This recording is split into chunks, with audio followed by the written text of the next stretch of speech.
অধার্মিক লোক যারা তমগুণের আহার গ্রহণ করেন তারা ধর্মটাকে অধর্ম বলে। দেখো সাধুরা কি করতেছে, লাফালাফি পালাপালি, আমরা যা করতেছি এটাই ধর্ম, এটাই তারা মনে করে। তারা অধর্মকে ধর্ম মনে করে আর ধর্মকে অধর্ম মনে করে। অতএব প্রকৃত ভজনের দ্বারাই পাপ নাশ করে। কর্মকাণ্ডের দ্বারা পাপ নাশ করতে গিয়ে তারা তো আরো পাপে লিপ্ত হয়ে যায়। কর্মকাণ্ড এমন এক বস্তু, এতে পাপে তারা আরো লিপ্ত হয়ে যায়। অতএব ভক্তি কাণ্ডকে আশ্রয় করতে হবে। ভক্তিকে আশ্রয় করে যদি কেউ কিছু করে তাহলে পাপের নাশ হইবে। ভক্তিকে আশ্রয় করে করলে পাপ নাশ হবে। আচ্ছা গুরুদেব, এরকম কোন দৃষ্টান্ত আছে কি কোন ব্যক্তি ভুরি ভুরি পাপ করেছে অথচ মৃত্যুর পর তাকে নরক যন্ত্রণা ভোগ করতে হলো না? হবে যদি সে মৃত্যুর পূর্বে পাপের প্রায়শ্চিত্ত করে। তাহলে কোন দৃষ্টান্ত আছে কি যে সারা জীবন পাপ করেছে আর মৃত্যুর আগে পাপের প্রায়শ্চিত্ত করে একেবারে বৈকুণ্ঠে চলে গিয়েছে, তাকে পাপের প্রায়শ্চিত্ত ভোগ করতে হবে? বলে আছে, এমন প্রমাণ আছে, এমন দৃষ্টান্ত আছে। বলে কোথায় আছে? বলে বাবা কান্যকুব্জ দেশে। কান্যকুব্জে দ্বিজো কশ্চিৎ দাসী রতিস অজামিলম নামনা নষ্টৌ সদাচারম দষ্টং সঙ্গতি দূষিতা। কান্যকুব্জে একজন ব্রাহ্মণ ছিলেন, নাম ছিল তার অজামিল। তিনি দেব গুরু দ্বিজতে প্রচুর পরিমাণ ভক্তি ছিল, মাতা পিতার সেবা করতেন, দেবদেবীর উপাসনাও করতেন, সদাচার পালন করতেন। একদিন কি হয়েছে, এবং তিনি বিবাহ করেছেন, তিনার পুত্রকন্যাও আছে, স্ত্রীও আছে। একদিন অজামিলের পিতা বলছেন তুমি বনে গিয়ে সৌমিত্রের সঙ্গে গ্রহ নিয়ে আসো। মানে যজ্ঞ করার জন্য আমাদের কিছু জিনিসের প্রয়োজন হবে, যেমন আম কাঠ, বেল কাঠ, যজ্ঞ ডুমুর, পাকুড়, পিপুল, দেবদারু ইত্যাদি শুকনো কাষ্ঠ নিয়ে আসবে, কুশ কাশিয়া নিয়ে আসবে, ভালো ভালো ফুল নিয়ে আসবে। যেমন এই আষাঢ় মাসে কদম্ব ফুল দিয়ে ভগবানের পূজা করার মহিমা সব থেকে বেশি, এবং বক ফুল। একটা কদম্ব ফুল যদি ভগবানকে দান করা যায় তাহলে একবার সুবর্ণ দানের ফল পাবে। একটি কদম্ব ফুল যদি এই মাসে ভগবানকে দিয়ে পূজা করে তাহলে 1000 ব্রাহ্মণ ভোজনের সমান ফল পাবে। একটা কপিলা ভাবি দান করলে যেই পুণ্য ফল পাওয়া যায়, একটি কদম্ব ফুল দিলে সেই ফল পাওয়া যায়। এই আষাঢ় মাসে কদম্ব ফুল, বক ফুল, এই দুই ফুলের মহিমা বেশি ভগবানকে পূজা করা। যাই হোক, তো এই জন্য তিনি সেই সমস্ত দ্রব্য, এক একটি মাসে এক এক প্রকার ফুল, এক এক প্রকার ফল, ভগবানকে দানের ফল আছে। ঋতু ফলের মহিমা অনেক বেশি। তো সেইগুলো সংগ্রহ করার জন্য তিনি বনে গিয়েছেন, সবকিছু বেঁধে মাথায় করে নিয়ে যখন বাড়ির দিকে রওনা হয়েছেন তখন রাস্তার মধ্যে দেখতে পেয়েছেন এক পতিতা নারীর সঙ্গে এক শূদ্র সহবাসে লিপ্ত। একবার মাত্র সেই দৃশ্য দেখার পরে তিনি তিনার নয়নকে ফিরাতে পারলেন না, তিনার মনকে ফিরাতে পারলেন না, তিনার ইন্দ্রিয়কে তিনি নিজের বশে আনতে পারলেন না। এত চঞ্চল হয়ে গেল ইন্দ্রিয়, তিনি আর তাকে কন্ট্রোল করতে পারলেন না। সেই পতিতা নারীর সঙ্গ লাভের জন্য তিনি সেই জঙ্গলেই বসে রইলেন। যখন ওই শূদ্র পতিতা নারীকে অর্থ টাকা পয়সা দিয়ে চলে গিয়েছে, তখন তিনি গিয়েছেন পতিতা নারীকে কথাবার্তা দিয়ে বুঝিয়ে সুজিয়ে তাকে পটিয়ে প্রেমের মধ্যে ফেলে দিয়ে, এবং তার সঙ্গে তিনি সহবাস করেন। এবার কি হলো, বাড়িতে গেলেন, কিন্তু বাড়িতে তো মন বসে না। বাড়িতে তিনি আর কিছুতেই মন বসছে না। ওই বারবার সেই পতিতার কথাই মনে হয়, নিজের বিবাহিত স্ত্রীকে ফেলে দিয়ে পতিতার কাছে চলে যান, পতিতার গৃহে থাকেন। আস্তে আস্তে জানাজানি হয়ে গেল, গ্রামবাসীরা জেনে ফেললেন ব্রাহ্মণের ছেলে হয়ে এরম অনাচার কুকর্ম। ব্রাহ্মণ ঠাকুর, হয়তো আপনার পুত্রকে ত্যাগ করুন, না হলে আপনাকে সহ আমরা গ্রাম থেকে বিতাড়িত করে দেব। তখন কি করলেন? তিনি তিনার পুত্র অজামিলকে ত্যাগ করে দিলেন। পিতৃ দ্বারা ত্যক্ত হয়ে তিনি কি করবেন? সেই বেশ্যা রমণীকে নিয়ে জঙ্গলে চলে গেলেন। ওখানে একটি ঘর বানিয়ে ওখানে পশু হত্যা করে, পশু শিকার করে জীবিকা নির্বাহ করতেছেন, আর বেশ্যা নারীর ভর্ষণ পোষণ করে যাচ্ছেন। পরনারী গমন মহাপাপ বললেন, একবার যিনি গ্রমণ করবেন তিনাকে 60,000 বৎসর বিষ্ঠার কৃমি হয়ে থাকতে হবে। আর যদি এই নারীতে পুত্রকন্যাকেও জন্মগ্রহণ দেয়, তাহলে যতদিন চন্দ্রসূর্য পৃথিবীতে আছে ততদিনই তাকে নরক ভোগ করতে হবে। এই অজামিলের ঔরসে ওই বেশ্যা রমণীর গর্ভে 9টি পুত্র সন্তান হয়েছিল। তিনি এমনই ধর্মচ্যুত হয়েছেন, একাদশী আদি ব্রত করেন না, কোনো রকম পূজা পার্ব করেন না, খালি চুরি, ডাকাতি, গুন্ডামি, বদমাশি, পশু হত্যা, পশু শিকার, মদ্যপান, মৎস্য মাংস আদি সেবন, এই কামিনী আর কাঞ্চন ছাড়া আর কিছু তিনি জানেন না, বুঝেন না। শুধু খালি ইন্দ্রিয় তর্পণ, ইন্দ্রিয় সুখ, দেহ সুখই নিয়ে আছে। মুনিসত্ব বলতে তিনার মধ্যে কিছুই ছিল না, তিনি একেবারে পশুত্ব হয়ে গেছে।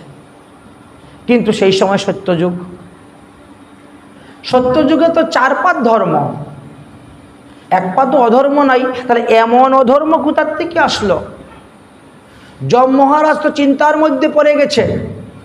চিত্রগুপ্ত খাতা লিখতে লিখতে তারাও পরিশ্রান্ত, এত পাপী।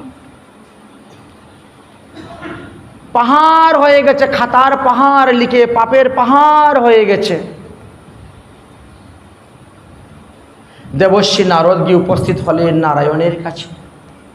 হে প্রভু, এই সত্যযুগে একজন মহাপাপীর সন্ধান পেলাম, যার নাম অজামিল। তাকে যদি প্রভু তোমার এই নাম দিয়ে উদ্ধার করতে পারি, তাহলে তো তোমার নামের মহিমা পৃথিবীতে প্রকাশ হবে। ভগবান বলছেন, এই যুগে তো নামের মহিমা নাই রে, এই যুগে হলো তপস্যার মহিমা। সত্য যুগে তপস্যা, ত্রেতা যুগে যজ্ঞ, দাপর যুগে পূজা অর্চন, আর কলিতে হরিনাম সংকীর্তন। তাহলে এই যুগে তো নামের মহিমা নাই। বলে তথাপিও দেখি, এই বেচারাকে তো তপস্যার কথা বললে করবে না, সে তো তপগ্রস্ত হয়ে চলে এসেছে।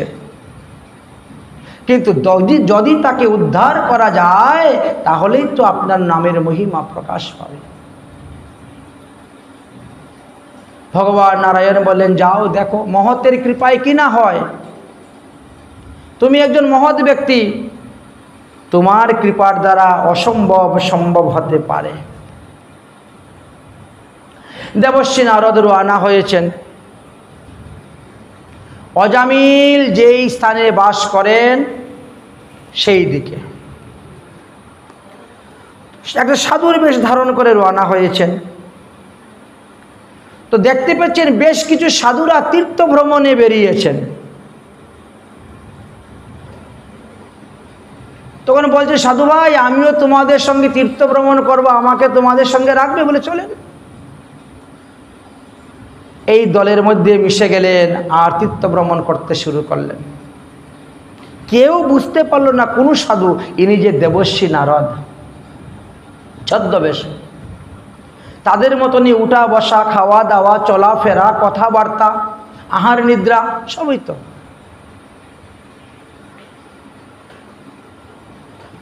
তীর্থ ভ্রমণ করতে করতে অজামিল যেই গ্রামে থাকেন সেই গ্রামে গিয়ে একদিন তারা উপস্থিত হয়েছেন। দেবর্ষি নারদ বলছেন, আজকে আমরা এই গ্রামের মধ্যেই থাকব, আগামী করল সকালে আমরা এই স্থান থেকে অন্য স্থানে আমরা প্রস্থান করব। আচ্ছা ঠিক আছে। তো এই গ্রামে যে থাকবো, এই গ্রামে কি কোনো মঠ মন্দির আছে? জিজ্ঞাসা করছেন।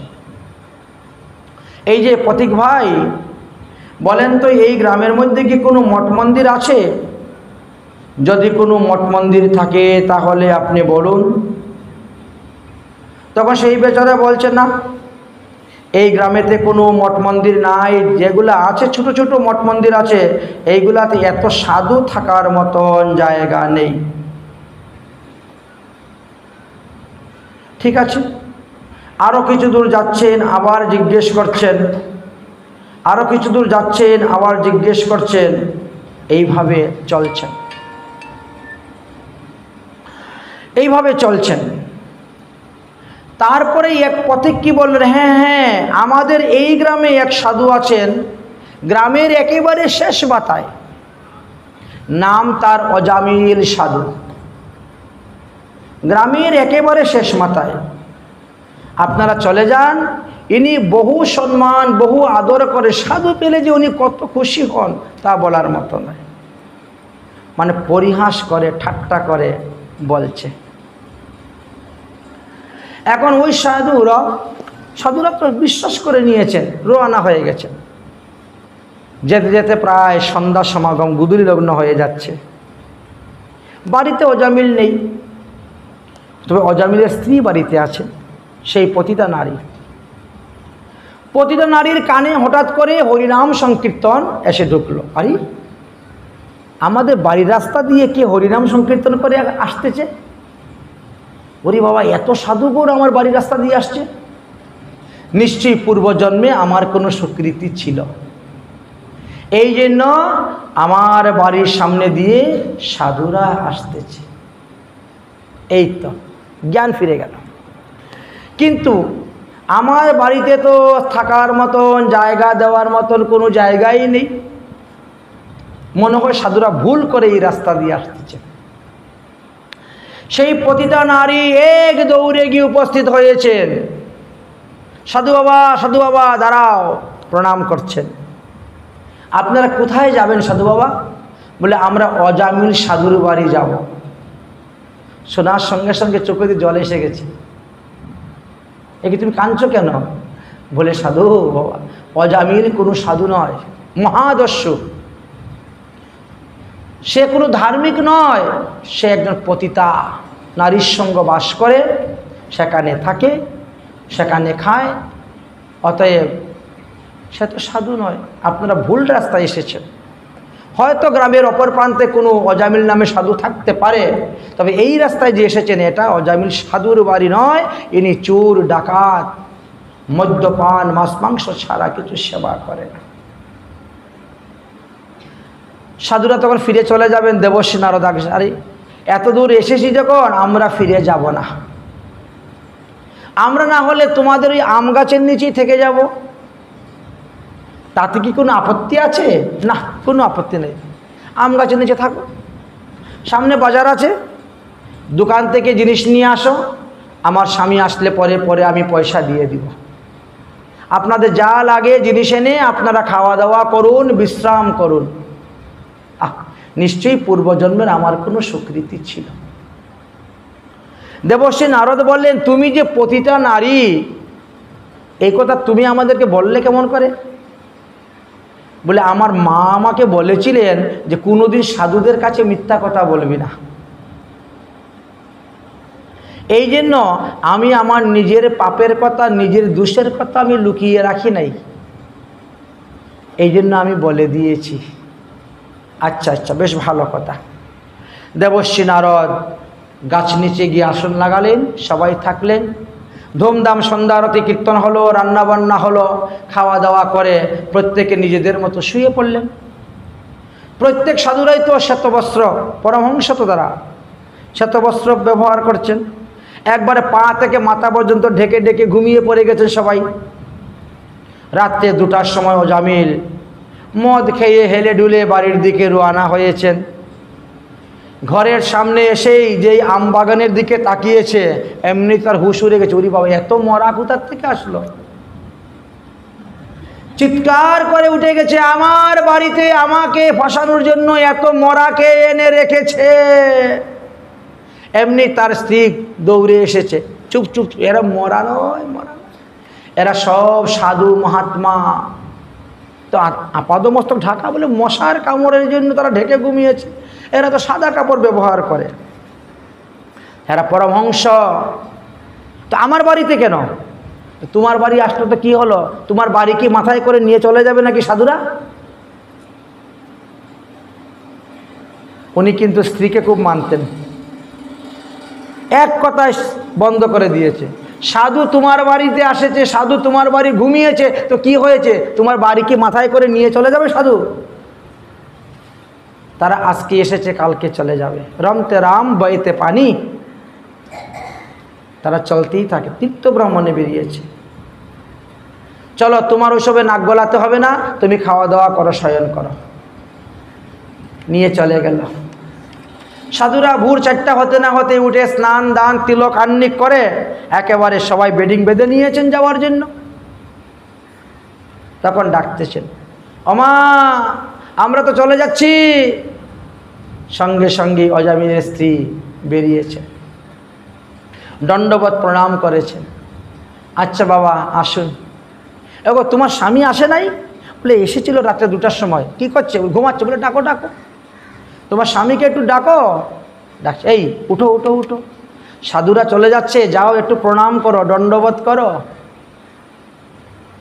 সাধুদেরকে যখন দণ্ডবত প্রণাম করতে এসেছেন, দেবর্ষী নারদ তখন বলছেন, বাবা অজামিল, তোমার স্ত্রীকে দেখে মনে হচ্ছে তিনি এইবার যে 10ম সন্তানটি পুত্র সন্তান প্রসব করবেন। লক্ষণ দেখে বোঝা যাচ্ছে 10ম সন্তানটি পুত্র সন্তান হবে। তাহলে কি হলো?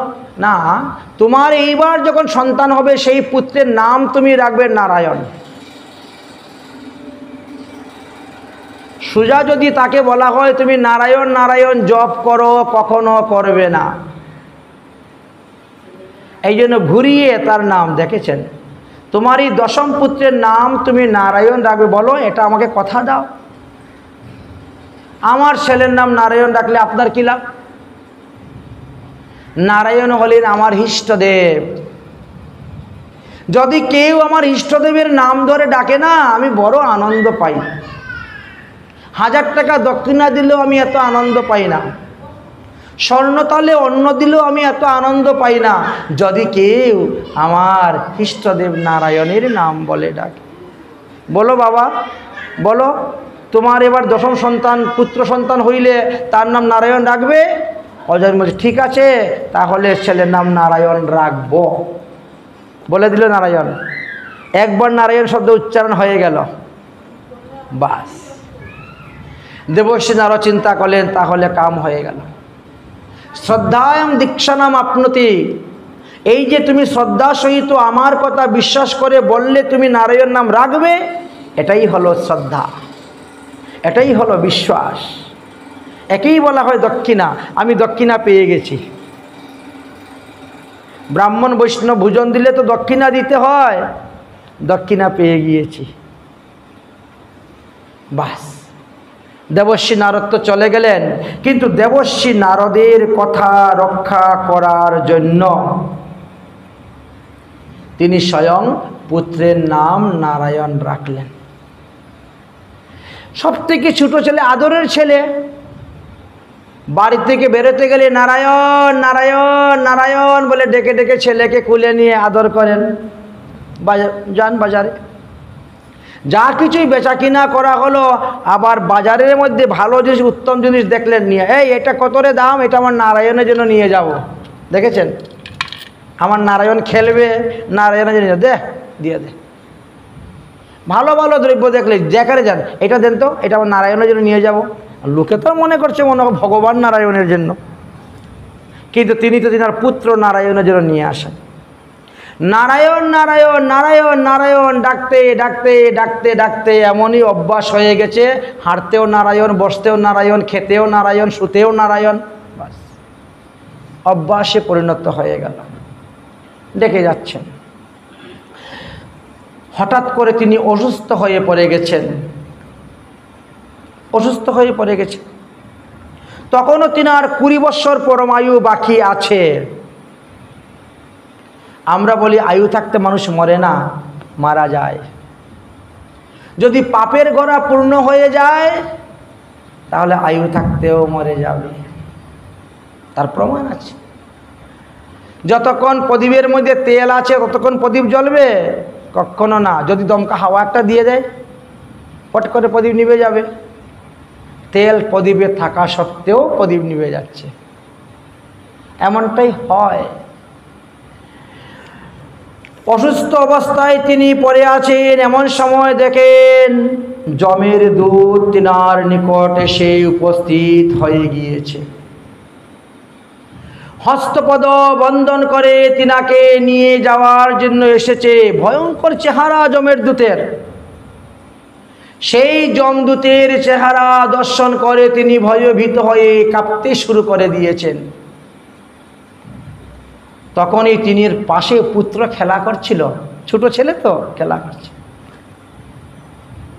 নারায়ণ নারায়ণ, আমাকে রক্ষা করো বাবা, আমাকে রক্ষা করো, দেখো যমদূতরা আমাকে ধরে নিয়ে চলে যাচ্ছে।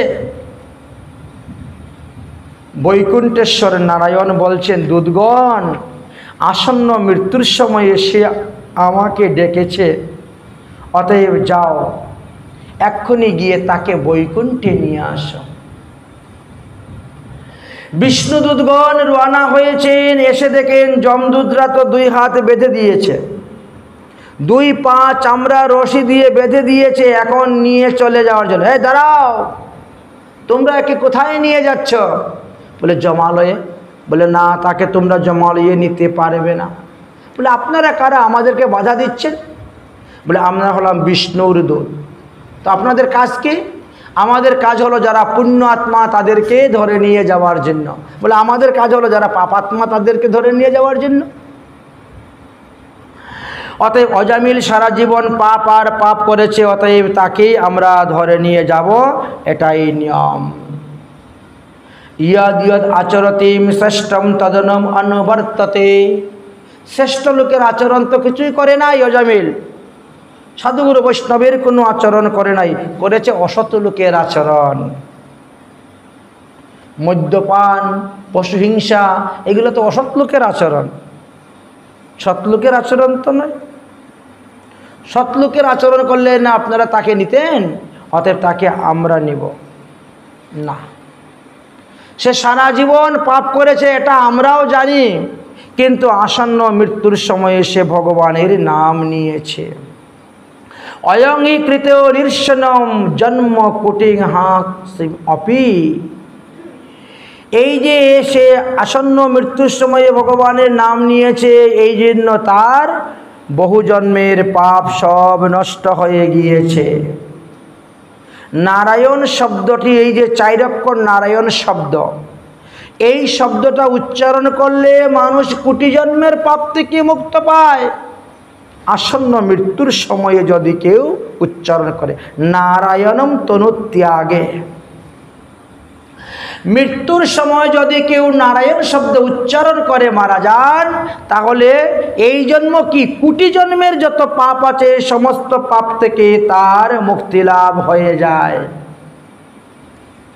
যমদূতগণ বলছেন ঠিক আছে, কিন্তু সেটা তো বৈকুণ্ঠের অধীশ্বরী নারায়ণের কথা। কিন্তু অজামিল তো বৈকুণ্ঠের অধীশ্বর নারায়ণকে ডাকে নাই, সে তো তার পুত্র নারায়ণকে ডেকেছে। তাহলে তার পাপের নাশ হবে কেমন করে? সে তো নরকেই যাবে। তখন বিষ্ণুদূতরা বলছেন, দেখো যমদূতগণ, তোমরা ধর্মরাজের দূত হয়ে ধর্মের পরিভাষাই জানো না, ধর্ম সম্পর্কে তোমাদের কোনো অভিজ্ঞতাই নেই। দেখো বাবা, পতিত স্খলিত ভগেন নস্তম তপা আহত হরিরীতি শব্দেন আহং পুণ্যাদিতম জাতনম। যদি কেউ পিছলকে পড়তে গিয়ে হা কৃষ্ণ বলে তার মঙ্গল, হুচটকে পড়তে গেলে পরে গেল মঙ্গল। যেভাবেই হোক ভগবানের নাম উচ্চারণ করলে মঙ্গল। সে ছেলের নাম হোক, গ্রামের নাম হোক, স্থানের নাম হোক, ভগবানের নাম উচ্চারণ করলে মঙ্গল। সাংকেতম পরিহাস্যম স্তূবম হেলন মে বাবা বৈকুণ্ঠ নাম গ্রহণম শশাগ্য হরহ বিদু। যদি কেউ সংকেত করিয়া ভগবানের নাম করে, ছেলে মেয়ের নাম অনুসারী ভগবানের নাম ডাকুক, আর স্থানের নাম, গ্রামের নাম, শহরের নাম, জেলার নাম অনুসারী ডাকুক, যেভাবেই হোক ভগবানের নাম উচ্চারণ করলে তার মঙ্গল।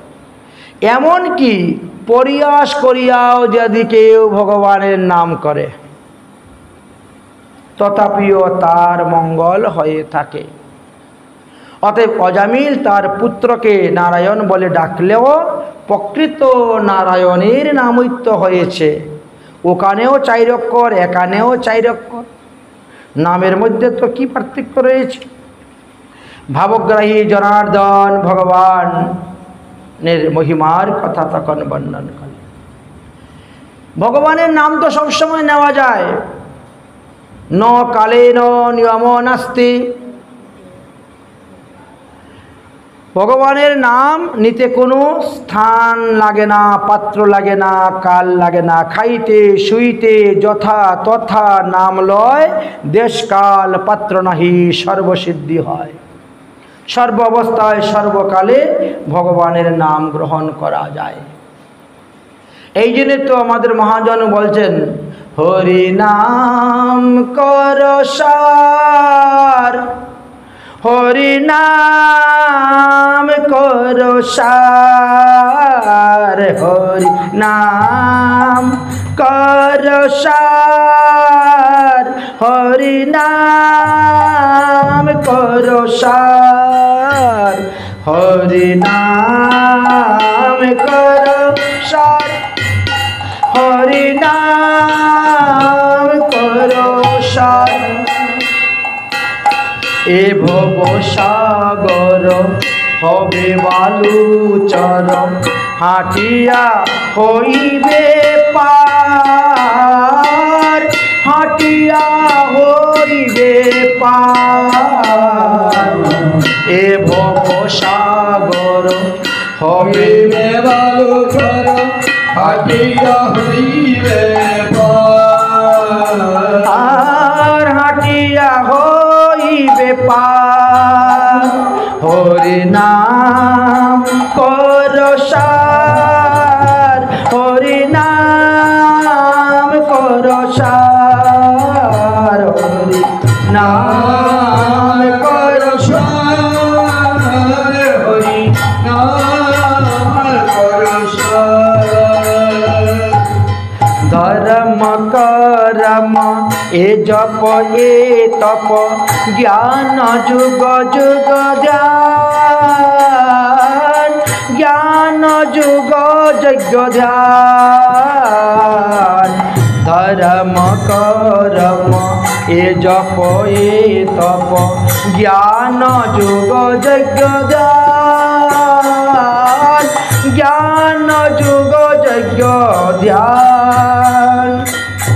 নাহি নাহি নাহি কলিতে কেবল, নাহি নাহি নাহি কলিতে কেবল, উপায় গোবিন্দ নাম, উপায় গোবিন্দ নাম। হরি নাম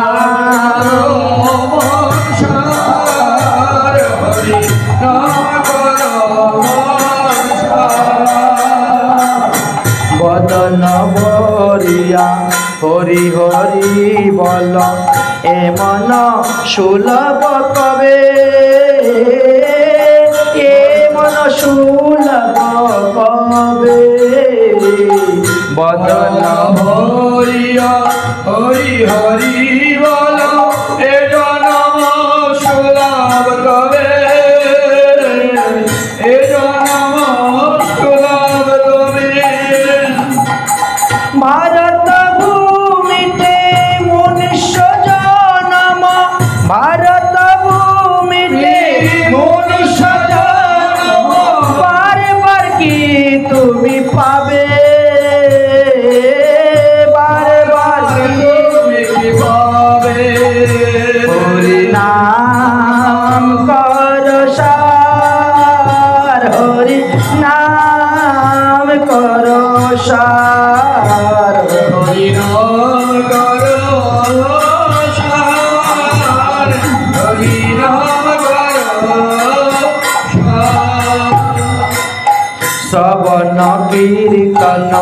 করয় নূতন শ্রবণ কীর্তন করয় নূতন অসত কথা ছাড়ি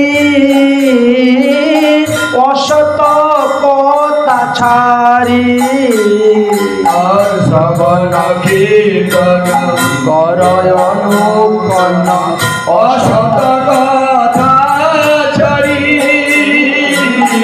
অসত কথা ছাড়ি কহে প্রেমানন্দ মানুষ জনম কহে প্রেমানন্দ মনুষ্য জনম সফল করো তাড়াতাড়ি সফল করো তাড়াতাড়ি আর কহে প্রেমানন্দ মনুষ্য জনম সফল করো তাড়াতাড়ি সফল করো তাড়াতাড়ি হরিনাম করো সার হরিনাম করো সার হরিনাম নাম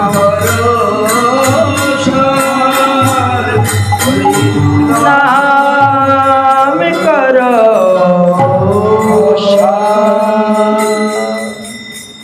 তাহলে অজামিল তো সেই হরিকির নামটাকে তো জীবনের শেষ মুহূর্তে সার করেছেন। এর দ্বারা কি বুঝলাম? আমরা যদি এখন থেকে হরিনাম না করি, আসন্ন মৃত্যুর সময়ে আমাদের মুখে দিয়ে হরিনাম উচ্চারিত হবে না। আপনি যদি একটা গরুকে সকালবেলা মাঠে ছেড়ে দেন, সারাদিন মাঠের মধ্যে ঘুরে ঘুরে তৃণভোজন করবে, সন্ধ্যার সময় যখন এসে গোয়াল ঘেরে আপনি বাঁধবেন, তখন কি করবে? ওইগুলাই উদ্গার করে আবার চর্বণ করবে, ঠিক না? জাবর কাটবে সারা রাত্রি জাবর কাটবে। আমাদেরও কিন্তু তাই। আমরা আসন্ন মৃত্যুর সময় বিছনার মধ্যে পড়ে ওই সারা জীবন যা করেছি সব জাবর কাটা শুরু হয়ে যাবে। হরিনাম তো আর আসবে না তখন মুখে, তাহলে উদ্ধার হব কেমন করে? এই জন্য এখন থেকেই অভ্যাস করতে শুরু করেন।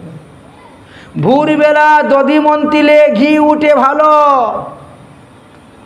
শৈশবে সাধন ভজন বৃদ্ধকালে গেল। তাই এখন থেকেই ভজন শুরু করে দেন। অজামিল তখন বুঝতে পারলেন। বিষ্ণুদূতগণ যমদূতদেরকে হাঁটিয়ে দিলেন, যাও তোমরা গিয়ে তোমাদের যম মহারাজকে গিয়ে জিজ্ঞেস করো তো এই অজামিলকে আমরা ধরে নিয়ে যাব না তোমরা ধরে নিয়ে যাবে, যাও জিজ্ঞেস করো। বিষ্ণুদূতের আদেশ পেয়ে যমদূতগণ চলে গেল। তখন অজামিলের মনের মধ্যে একটু শান্ত আসলো। ওরে বাবা, সেই উগ্র ভাব, কি ভয়ঙ্কর চেহারা, বা এরা চলে গেছে। এদেরকে দেখতে তো কত শান্তশিষ্ট, কত দয়াশীল, কি সুন্দর কথা বলে ওরা। তাদের সঙ্গে তাহলে আমি দুটি কথা বলবো, তাদের কাছে আমি কটা প্রশ্ন করব। যখন তিনি প্রশ্ন করতে চেয়েছেন, এমনি বিষ্ণুদূতরাও চলে গিয়েছেন। বিষ্ণুদূত কিন্তু অজামিলকে নিয়ে যায় নাই, ফেলে রেখে চলে গেছেন। যমদূতরাও ফেলে রেখে চলে গেলেন, বিষ্ণুদূতরাও ফেলে রেখে চলে গেলেন। কিন্তু এতে অজামিলের মনে নির্ভেদ উপস্থিত হয়ে গিয়েছিল। তিনি বুঝতে পারলেন যে আমি সারা জীবন যা পাপ করেছি, এই পাপের জন্য যে কত হাজার বৎসর, কত কোটি বৎসর নরক ভোগ করতে হবে তার অন্ত নাই। তবে যদি আমি মৃত্যুর পূর্বে এই পাপের প্রায়শ্চিত্ত করতে পারি, তাহলেই আমার রক্ষা, না হলে রক্ষার কোনো উপায় নেই। এটা তিনি বুঝতে পারলেন। ভগবান বিষ্ণুর দূতরা অজামিলকে নিয়ে গেল না, অজামিলকে ফেলে চলে গেল। কিন্তু আমরা দেখতে পাই রাধারানীর কৃপা ভগবান বিষ্ণু থেকে আরো কোটি গুণ বেশি। কিভাবে জানেন? পাঞ্জাবে একটি ছেলে ছিল, মিলিটারি চাকরি করত। তো মিলিটারি চাকরি করতে করতেই তিনার বিবাহ হলো। তিনার স্ত্রীর নাম ছিল কিশোরী। আচ্ছা, রাধারানীর নামও তো কিশোরী, লারলি, কিশোরী, লালি, হ্যাঁ, বিশ্বভানু, সুতা, কত নাম আছে রাধারানী, সহস্র নাম আছে রাধারানীর। এক নাম কিশোরী। তো ইনি স্ত্রীকে এত ভালোবাসতেন যে পৃথিবীর মধ্যে আর কাউকে ততটা ভালোবাসতেন না, এতটাই ভালোবাসতেন। সবসময় হ্যাঁ কিশোরী, হ্যাঁ কিশোরী, ফোন করলে হ্যাঁ কিশোরী, কী করছো, কেমন আছো, কী করছো, সব আসো। যাই হোক, সেই স্ত্রী গর্ভবতী হয়েছেন। সন্তান প্রসবের সময়ই তিনি মারা গিয়েছেন। সন্তানটাও মারা গিয়েছে, স্ত্রীও মারা গিয়েছে। এই স্ত্রীর সুখেতে তিনি পাগল হয়ে গেলেন। মিলিটারি চাকরি শেষ, পাগল। হ্যাঁ কিশোরী, হ্যাঁ কিশোরী, তুমি আমাকে ফেলে চলে গেলে। ও কিশোরী, তুমি আমাকে একবার দেখা দাও। ও কিশোরী, তোমার সঙ্গে আমাকে নিয়ে যাও। আর কিচ্ছু নয়। বহুদিন গত হয়ে গেছে। পাঞ্জাব দেশে ঘুরতে ঘুরতে ঘুরতে ঘুরতে কখন এসে মথুরায় পৌঁছে গেছে, বৃন্দাবনে। পাগল মানুষ তো কখন কোন গাড়িতে উঠে যায়, কখন কি করে না করে ঠিক নেই তো, পাগলে কি না করে। কিন্তু দৈবক্রমে ঘুরতে ঘুরতে মথুরা মণ্ডলে এসে পৌঁছে গিয়েছে। মথুরা মণ্ডলে 84 কোষ বৃন্দাবন ঘুরতে ঘুরতে ঘুরতে ঘুরতে বর্ষানায় গিয়ে পৌঁছে গেছে। বর্ষানাতে গিয়ে একেবারে পৌঁছে গিয়েছে। আচ্ছা, বর্ষানায় পৌঁছেছে কোথায়? গেবর বন। ওই মান মন্দির আর ময়ূর কুটির, দুই পর্বতের মধ্যেখানে যে লুঙ্গা, যে গর্তটা আছে, ওখানে হলো রাধা সরোবর। ওই রাধা সরোবরের পাশের জায়গাটাকে গেবর বন বলা হয়। ওখানে গিয়ে পড়ে আছে। যে কেউ কিছু দিলে খায়, না হলে ওই রকমই থাকে। আর ওই একই কথা, হ্যাঁ কিশোরী, হ্যাঁ কিশোরী, তুমি আমাকে দর্শন দাও। হ্যাঁ কিশোরী, তুমি আমাকে দেখা দাও। হ্যাঁ কিশোরী, তোমার সঙ্গে আমাকে নিয়ে চলো। হে কিশোরী, তুমি দেখা না দিলে আমি মরে যাব। এই, আর কিছু নাই। একদিন শ্রীমতী রাধারানী মধ্যরাত্রে অভিসারে রওনা হয়েছেন। বর্ষানাথ থেকে যাবেন নিধুবনে রাসলীলায়, রওনা হয়েছেন। ময়ূর কুটিরে আসার পরেই রাধারানীর কানের মধ্যে সেই ধ্বনি পৌঁছেছে। এত করুণ সুরে বলতেছে, হ্যাঁ কিশোরী, তুমি আমায় দয়া করো, কৃপা করো। রাধারানী শুনে ফেলেছেন। ললিতা, ও ললিতা, দেখ দেখ দেখ, আমার এক সখী ডাকতেছে গো, আমার এক সখী ডাকতেছে গেবর বনের মধ্যে বসে বসে। দেখ কি করুণ স্বরে ডাকতেছে। হ্যাঁ কিশোরী, তুমি কোথায়, আমাকে দেখা দাও। হ্যাঁ কিশোরী, তুমি আমাকে সঙ্গে করে নিয়ে যাও। দেখেছো? যা যা ললিতা, আমার সখীকে নিয়ে আয়, ওকে নিয়ে আজকে রাসলীলায় যাব,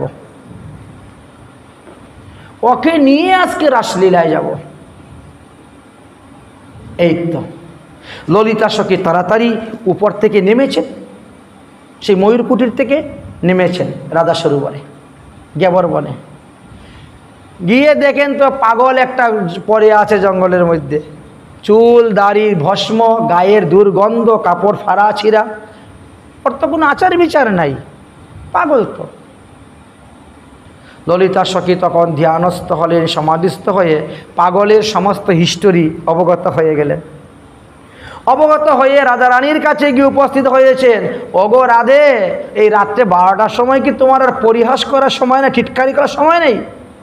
যাবো আমরা এখন নিধুবনে রাসলীলায়, এখানে দেরি হয়ে যাচ্ছে, তুমি জেনে শুনে আমাকে পাঠিয়েছো কেন? বলে কেন, কি হয়েছে রে? বলে ওটা তোমার সখী নয়, ওটা একটা পাগল।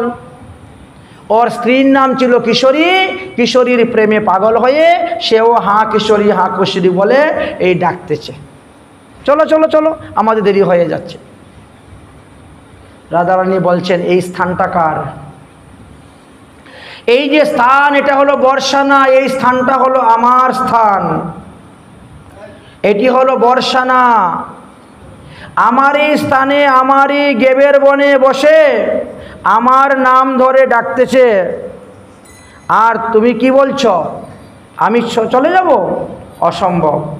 আমি বলছি যাও গিয়ে একে সখী বানিয়ে আমার কাছে নিয়ে আসো, আমি তাকে নিয়ে আজ রাসলীলায় যাব। রাধারানীর কৃপাটা কতটুকু দেখেন তো। আমি যখন বলেছি এ আমার সখী, অতএব তাকে তুমি সখী বানিয়ে নিয়ে আসো, তাকে নিয়ে আমি শ্রীধাম বৃন্দাবনে রাসলীলাতে যাব। ললিতা সখী বললেন তাহলে আপনার চরণামৃত দেন, চরণ ধৌত জল দেন। এই রাধা সরোবরের জল নিয়ে কি করলেন তিনি চরণ ধোয়াইলেন, চরণ ধৌত করলেন। চৌত ধৌত করে রাধারানীর সেই চরণ ধৌত জল নিয়ে যখন ওই পাগলের উপরে ছিটা দিলেন, তখন পাগল পুরুষ দেহ ত্যাগ করে গোপী দেহ মঞ্জুরি স্বরূপ প্রাপ্ত হয়ে নারী দেহ হয়ে গেল। ললিতা সখী তাকে নিয়ে গিয়ে রাধারানীর চরণে দিয়ে দিলেন, এই নাও তোমার নবসখী, এই নাও তোমার নবদাসী। রাধারানী বললেন চলো আমি তোমাকে নিয়ে এখন রাসলীলায় যাব, শ্রীকৃষ্ণের চরণে তোমাকে নিযুক্ত করব, শ্রীকৃষ্ণের সেবায় নিযুক্ত করব। তাহলে রাধারানীর কৃপাটা কতটুকু দেখেছেন? ভগবান বিষ্ণুর থেকে কোটি গুণ বেশি কৃপা রাধারানীর। এই জন্য তো মহাজন বলেন कृपा करेंगे राधा रानी श्री वृंदावन जाओ, कृपा करेंगे राधा रानी श्री वृंदावन जाओ। राधे राधे राधे राधे राधे राधे गाओ, राधे राधे राधे राधे राधे राधे गाओ। कृपा करेंगे राधा रानी बरसाना में जाओ, कृपा करेंगे राधा रानी बरसाना में जाओ।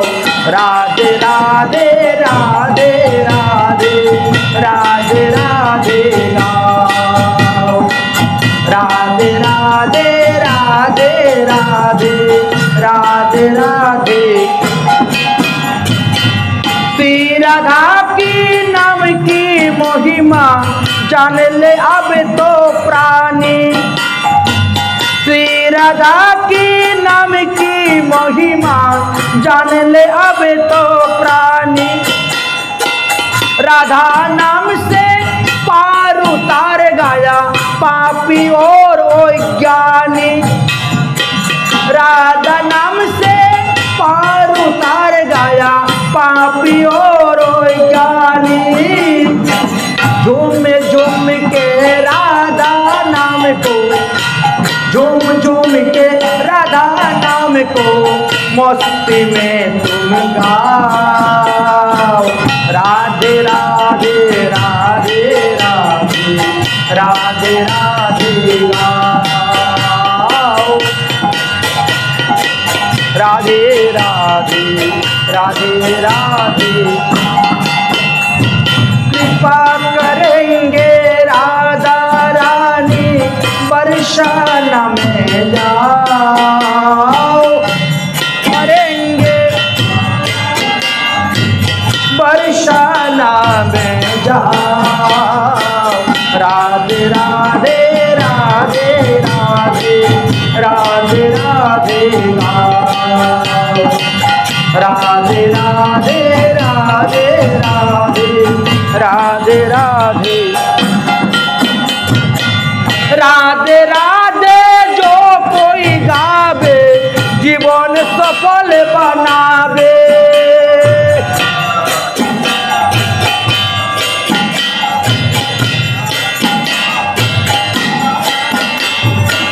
राधे राधे जो कोई गावे जीवन सफल बनावे।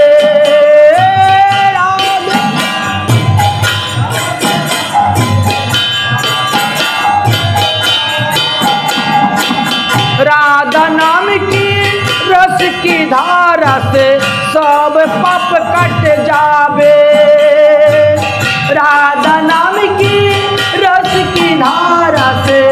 যাবে, পাপ কাটে যাবে। रस की ऐसी धारा को प्यारे, रस की ऐसी धारा को प्यारे, अपने मन बसाओ। राधे राधे राधे राधे राधे राधे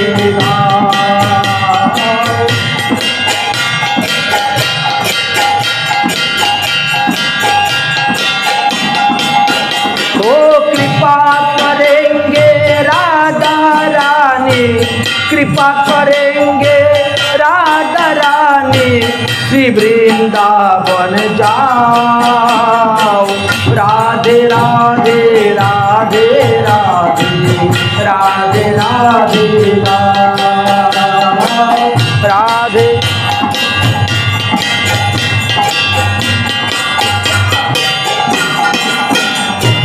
जय जय श्री राधे श्याम।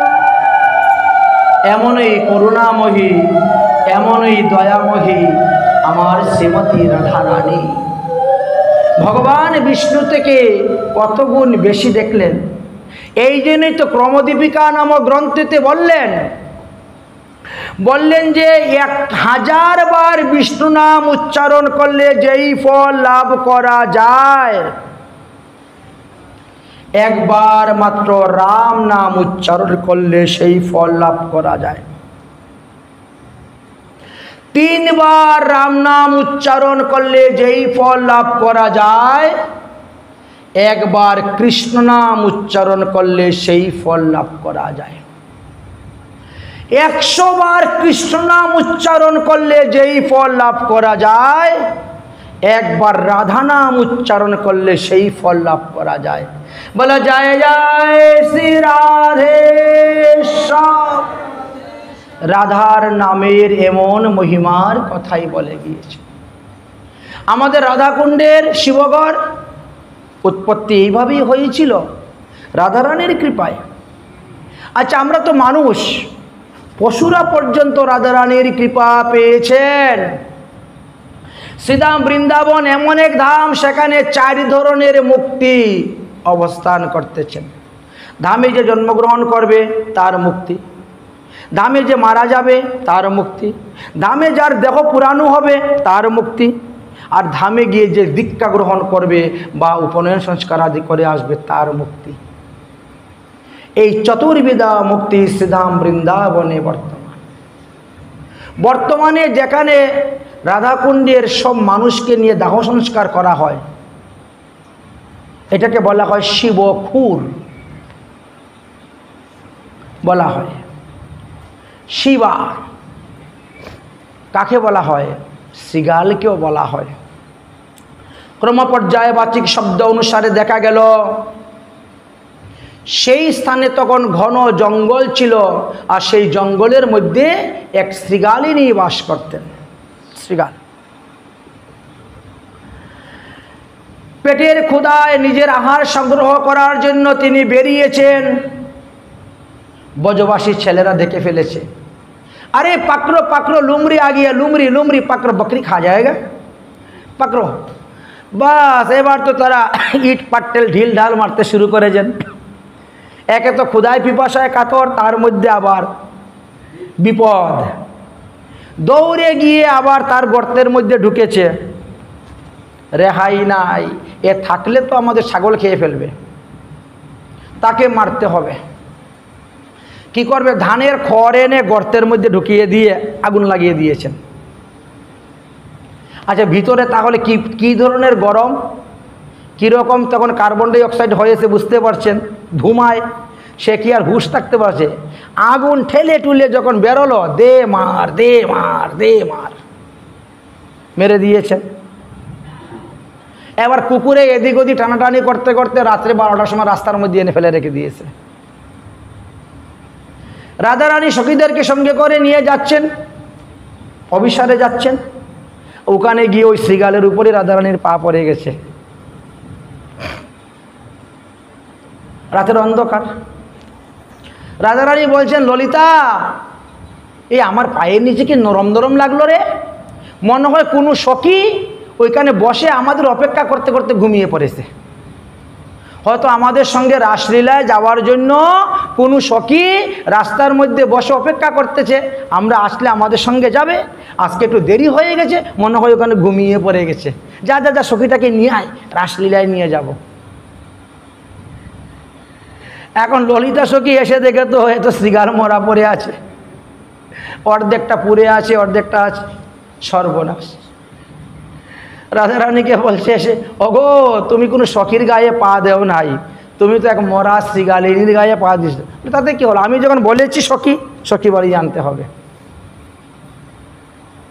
রাধারানী চরণ ধৌত জল চরণামৃত নিয়ে দিল, সখী হয়ে গেলেন। সখী হয়ে আসলেন। রাধারানী বলছেন, হে নবসখী, তুমি আমার কাছে বর চাও। শ্রীগালিনী বলছে, তো শ্রীগালিনী নয়, সিদ্ধ পুরুষ হয়ে গেছে, তো সিদ্ধ দেহ পেয়ে গেছে, সখী দেহ পেয়ে গেছে। বলে আমাকে ব্রজবাসী ছেলেরা যেখানে পুড়িয়েছিল, এখানে যাকে পুরানো হবে সেই যাতে আপনার সখী হবে, এই বর আমাকে দান করুন। সেই থেকে রাধাকুণ্ডবাসী কোনো মহাত্মাকে মাটির নিচে সমাধি দেওয়া হয় না। মহান্ত মহাত্মাদেরকে তো সমাধি দেওয়া হয়, কিন্তু ওখানে কিন্তু পুরানো হয়। যত বড়ই মহান ব্যক্তি হোক না কেন, তাকে পুরানোই হবে, সেখানে দাহ সংস্কার করা হবে। কারণ এইখানে যাকে দাহ সংস্কার করা হবে সেই রাধারানীর সখী হবে। সাধন করুক আর না করুক, ভজন করুক আর না করুক, পুরালেই তার মুক্তি। তো এইরকম কৃপাময়ী হলেন আমাদের শ্রীমতী রাধারানী। এখন কথা হলো, আমরা যদি মৃত্যুর পূর্বে যদি আমরা এই সমস্ত পাপের প্রায়শ্চিত্ত না করি, তাহলে কিন্তু আমাদেরকে নরক যন্ত্রণা ভোগ করতে হইবে। শাস্ত্রে বর্ণন করে গিয়েছেন, একজন লোক মারা যাওয়ার পরে তার দেহটাকে পুড়িয়ে আমরা শ্মশানে ছাই করে দেই, কিন্তু তার পাপ পুণ্যকে তো পুড়িয়ে শ্মশানে ছাই করা যায় না। একটা মানুষের দেহকে যখন পুড়িয়ে দেওয়া হয়, তখন মানুষের জীবাত্মা কি করে? 3 দিন অগ্নিতত্ত্বে থাকে, 3 দিন জল তত্ত্বে থাকে, আর 3 দিন বায়ু তত্ত্বে থাকে। ছোট ছোট করো, এত বড় বড় করছো কেন ভিডিও?